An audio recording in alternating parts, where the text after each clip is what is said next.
How's it going, everyone? Today I'm going to show you how to replace the EVAP purge solenoid on the 2017 to 2024 Toyota Camry. So we'll start off with disconnecting the connector. You're going to need a pick, and if you come behind right in here and then lift up this clip, it will release the connector. You can just pull it straight back.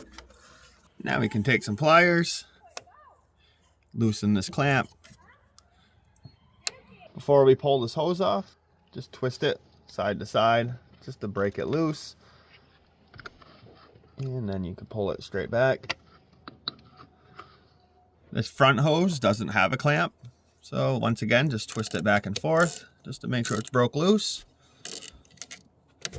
And pull it off.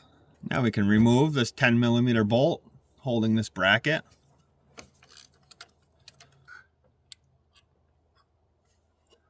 We need to remove this bracket that connects to the EVAP. You can just use a Phillips screwdriver. So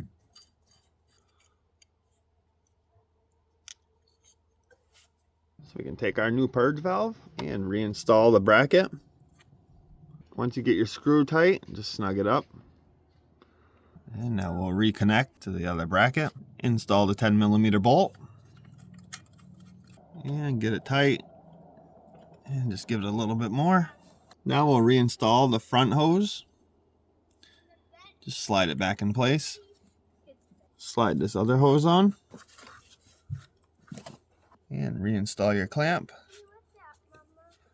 And now we can take our connector and push it back on. Make sure you hear it lock. And that finishes this job up on how to replace your EVAP purge solenoid.